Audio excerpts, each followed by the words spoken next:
ఏంటి అశోక్ బాబు, అక్కడ ఛాలెంజ్లు చేసి వచ్చి ఇక్కడ చేతులు ముడుసు కూర్చున్నారు. మీరేం చేసినా అక్కడ వాడి పని మాత్రం సూపర్ ఫాస్ట్గా జరుగుతూనే ఉంది. మ్యాటరు నాన్నగారికి చెప్పేద్దామా? చూడు, ఇప్పుడు ఇది నా ప్రెస్టేజ్ ఇష్యూ. వాడిని నేనే ఫినిష్ చేస్తాను. ఫినిష్ చేస్తారా? అంటే రౌడీని పంపిస్తారా? నేను దద్దమ్మలా కనబడుతున్నానా? మరి ఫినిష్ చేయడం అంటే మనుషులు పంపించాల్సిందేగా. పంపించకుండా ఉంటే చాలు. అర్థం కాల.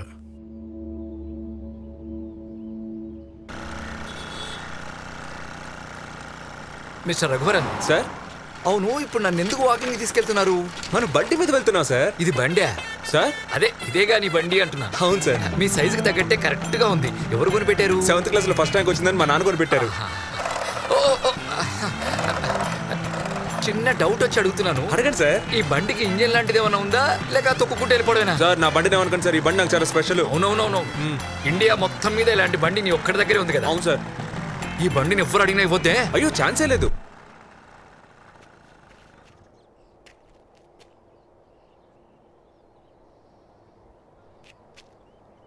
ఏంటి సార్ ఇంకా వర్కర్స్ ఎవరు రాలేదు? అదే అర్థం కావట్లేదు. ఏదైనా పేమెంట్ మ్యాటర్ ఏంటుంది? వర్కర్స్ క్యాంప్కి వెళ్ళి చూసి రండి పోండి. అవన్నీ కరెక్ట్ గానే ఇస్తున్నాం కదా, చూసొస్తాను. మన స్టేట్లో మొత్తం ఎన్ని ప్రాజెక్ట్స్ జరుగుతున్నాయో మీ అందరికీ బాగా తెలుసు.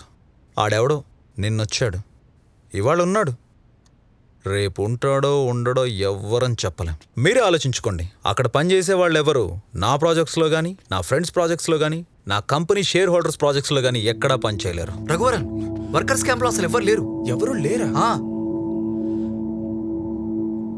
సార్ ఆ సూపర్వైజర్కి ఫోన్ చేసి అడగండి. మీరు అక్కడికి వెళ్ళకపోయినా డైలీ మీరు తీసుకునే డబ్బుల కంటే నేను డబుల్ పేమెంట్ ఇస్తాను. నా ప్రాజెక్ట్స్ అన్నిట్లో మీరే వర్క్ చేస్తారని నేను రాసిస్తాను. రఘువరన్ సార్, ఆ సూపర్వైజర్కి ఎన్నిసార్లు ఫోన్ చేసినా తీయట్లేదు. నేనే డైరెక్ట్గా వెళ్ళి మాట్లాడుస్తాను. ఏంటి సార్ ఇది? కొంచెం కూడా బాధ్యత లేకుండా ఏదైనా ప్రాబ్లం ఉంటే నాకు హలో. ఏంటమ్మా ఒక్కడివే అయిపోయావా? చుట్టూ ఎవరు లేరు కదూ? నువ్వు ఒక్కడివే రోజుకి 20 గంటలు పనిచేసావంటే ఉన్నవి 10 డివిజన్లు, నెలకి 30 రోజులు. ఆ లెక్కన ఈ ప్రాజెక్ట్ పూర్తి కావడానికి 22 ఏళ్ళు పడుతుంది. హే, అట్లాగని భయపడి ఈ ప్రాజెక్ట్ వదిలేసి పారిపోతావేమో. నా అంతటా నేనే నిన్ను అణగదొక్కి నీ అంతు చూస్తాను. ఈ ప్రాజెక్ట్ అసలు నాకు పెద్ద ప్రాబ్లమే కాదు. కాకపోతే నీలాంటి లో క్లాస్ ఏదో నా ముందు నుంచొని మాట్లాడటమా? అది నువ్వేమో హీరో అయిపోయానన్నావు. సో విలన్ ఎలా ఉంటాడో కూడా చూపించాలిగా. Take care.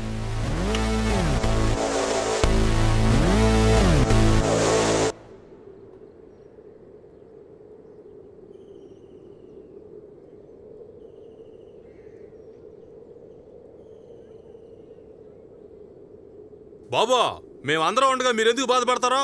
చుట్టూ ఉన్న ప్రతి కంపెనీల్లోనూ plumbing, carpenter work, painting work, తొడవడం, టాయిలెట్లు కడగడం, ఇలా అన్ని పనులు మేమే చేస్తాం.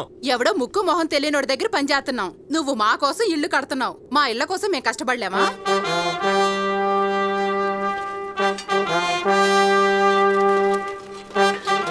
వీళ్ళతో 4 డివిజన్ల వరకు మేనేజ్ చేయగలం. మిగిలిన వాటికి మనకి ఇంకా వర్కర్స్ కావాలి రఘువరన్. EEE, మెకానికల్ ఇంజనీర్స్ అని చాలా మంది కావాలి. మళ్ళీ వాళ్ళందరినీ గైడ్ చేయడానికి సూపర్వైజర్లు కూడా కావాలి. ఇంకో 2-3 రోజుల్లో ఏదోలా అందరూ సెట్ అవ్వకపోతే చాలా కష్టం రఘువరన్.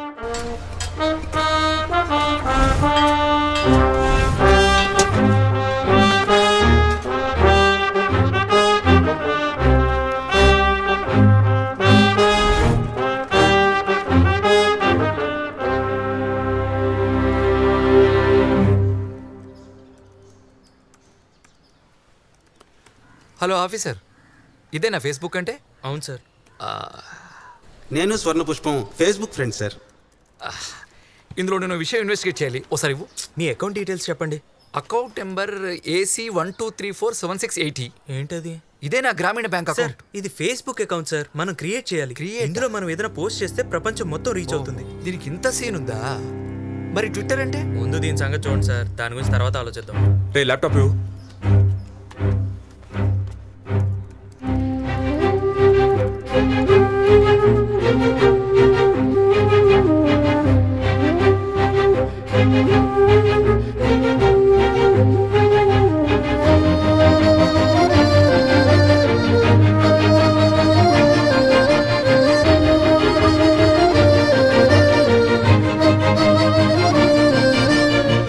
చేయడం వల్ల ఉపయోగం ఏంటి? ఎవరన్నా మీడియా వాళ్ళు కానీ లేకపోతే ఆ ఎమ్మెల్యే అపోజిషన్ పార్టీ వాళ్ళు కానీ ఎవరు చూసినా మన ప్రాబ్లం గురించి వాళ్ళకి తెలుస్తుంది, కొంచెం సపోర్ట్ దొరుకుతుంది. కనీసం 10,000 మంది అయినా చూస్తే మనకు కొంతవరకు హెల్ప్ అవుతుంది. ఇప్పటిదాకా ఎంతమంది చూశారు? 120 మంది చూశారు. ఆ అశోక్ గడు వాళ్ళందరినీ బెదిరించి పనులకు రానివ్వకుండా చేశాడంటే ఎవరు నమ్మరు, నవ్వుతారు కూడా. ప్రాజెక్ట్ చేజారిపోయేలా ఉంది. అలా ఏం జరగదులే, నువ్వు ధైర్యంగా ఉండు. మీరేం చేయాలో కృష్ణకి చెప్పాను, అతని దగ్గరికి వెళ్ళండి, అతను ఏం చెప్తే అది చేయండి. ఓకేనా? వెళ్ళండి. సరే sir. Raghuvaran, slum clearance office నుంచి ఫోన్స్ వస్తూనే ఉన్నాయి. ఎన్నిసార్లు అవాయిడ్ చేయను? ప్రెజర్ ఎక్కువైపోతుంది. సిచ్యుయేషన్ ఇలాగే ఉంటే ప్రాజెక్టు మన చేతిలోంచి...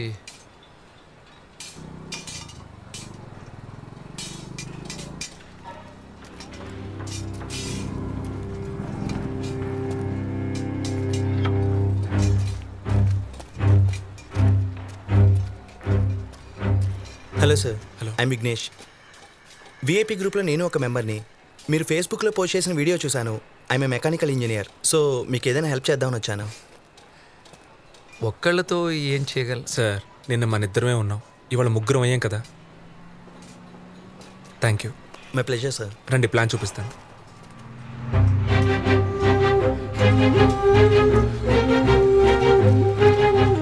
ఏంటి సార్ ఒక్కడే అన్నారు? చూడండి ఎంతమంది వస్తున్నారు. ఓరి దేవుడా, ఉద్యోగం లేని ఇంజనీర్లు ఇంతమంది ఉన్నారా? జస్ట్ ఫేస్బుక్ గ్రూప్లోంచే ఇంతమంది వచ్చారంటే దేశంలో ఇంకెంతమంది ఇంజనీర్లు ఖాళీగా ఉన్నారు?